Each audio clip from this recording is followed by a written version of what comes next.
Where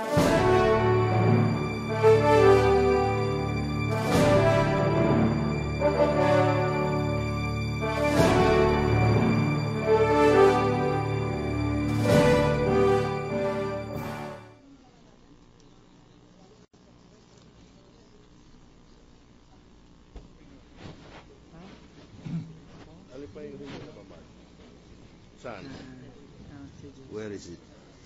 Please, Madam Witness, raise your right hand. Do you swear to tell the truth, the whole truth, and nothing but the truth in this impeachment proceeding? So help you God. Your Honor, on the part of the prosecution, may we ask permission that Attorney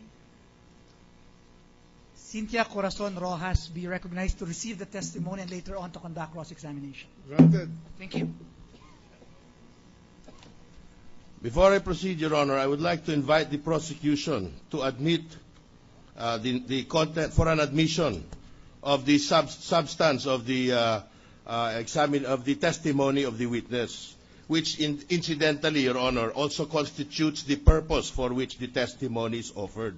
Well, you better propound the questions first. If I were the lawyer from the other side, how can I agree with you before you open your mouth to ask the question? Yes, Your Honor, precisely. So, if this witness will proceed with her testimony, first she will testify that criminal cases Q96-68147 and Q96-68148 were heard before the RTC of Quezon City, and these two libelous publication, entitled People of the Philippines against Jose Maria Basa et al., the uncle of Mrs. Cristina Corona. Second, just for the record, yes, Your Honor, may I be excused? We will stipulate on that matter. Thank you. Second, her testimony is offered to establish that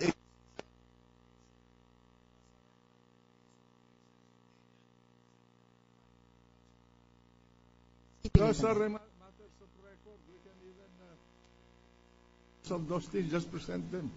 If you will allow me, Your Honor, it will expedite because it appears that the opposing counsel is willing to stipulate anyway. We would be very happy if you would allow us to put this on record. Okay. Thank you, Your Honor. Third, that a motion for reconsideration was resolved, dated September 2, and that the same became final on October 12, both in the year of 2002, in both cases. We will stipulate on that matter, Your Honor. Fourth, that a writ of execution for the said judgment was issued on April 23, 2003. Again, we will stipulate on that matter, the matter being matter of record. Your Honors, inasmuch as all the matters, all the important points to be testified to by this witness have been admitted by the prosecution, we ask that the witness be excused. Your Honor, please. May we be allowed? Yes. Proceed. By way of counter-stipulation, will the defense be willing to admit that insofar as the accused Jose Maria Basa is concerned, he died on August 29, 2002? We have no knowledge, Your Honor. I'm sorry. Therefore, would the defense be also willing to stipulate that during the pendency of the motion for reconsideration, which was stated by the good counsel of the defense, there was a pending motion for reconsideration on the conviction as well as on the civil award in favor of the private complainant? I'm confused. There was a motion for reconsideration. When? You said that the motion for reconsideration was resolved. Ruled upon. Yeah. Resolved. And then went final on 12 October 2002. Yes. But it is during this period, and we're going to prove that on August 29, 2002, the accused Jose Maria Basa died. I'm not aware of this. If the accused is not willing to stipulate on this matter, Mr. President, I'm afraid that we should allow the defense to present this witness. Yeah. Let me just verify. I'm unaware of Mr. Basa's death. Personally, I cannot. But this is born of the records. This will be part of the cross-examination. All right. We'll stipulate that he passed away on August 29, did you say? I thought you have no knowledge. No, personal, Your Honor. She says it's on the record. I'll take her word for it. Anyway, the records are here. The court is here. Madam Witness will be willing to make it of record that indeed this notice of death was given to and submitted as part of the record. If you allow me, I'm on direct still, Your Honor. No, but we are trying to I'll expedite ask the her the proceedings. question. I'll ask her the question. Yeah, Counsel, respect this court, no? with the permission of the Honorable Court, Your Honor, I want to establish the veracity of the proposition made by the prosecution. Madam Witness, can you please tell us whether or not there is anything in the records that attests to the death or establishes the time of or date of death of the defendant, Jose Embasa? Wala po. I cannot stipulate Wala pong that. notice of death.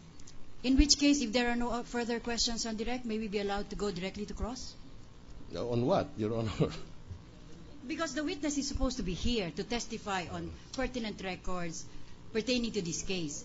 And while we did admit the existence of several documents which transpired during the proceedings in this case, there are also several details which are indirect matters which have an importance in Perhaps the you proceedings. can, if I may, Your Honor, perhaps the counsel would be kind enough to request for a stipulation likewise. Okay.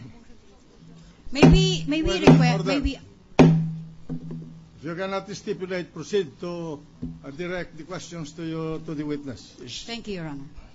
Would you like to stipulate? You are directed to Very well, Your Honor. proceed with your direct examination. Thank you, Your Honor. With the permission of the Honorable Court. Madam Witness, can you please state for the record your personal circumstances? I am Lucita, Name and personal circumstances. I'm sorry. I am Lucita Masangkay Christie of Legal Age, Filipino, married, and a resident of Valenzuela City. I am the branch clerk of court of Branch 216, Regional Trial Court, Branch 216, Quezon City.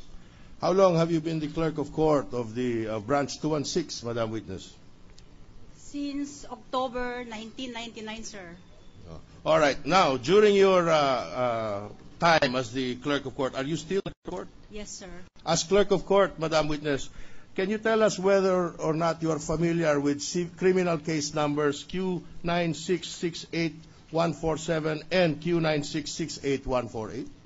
I am familiar, sir. All right. Can you please tell us what is the title of these cases? This is People of the Philippines. Actually, there are two cases. Yes. People of the Philippines versus Jose Maria Basa, Raimunda Basa, Felix Carlos Becentilio, Virgilio Macabenta, Cecilia Basa, Betsy Basa, and can I look at my records?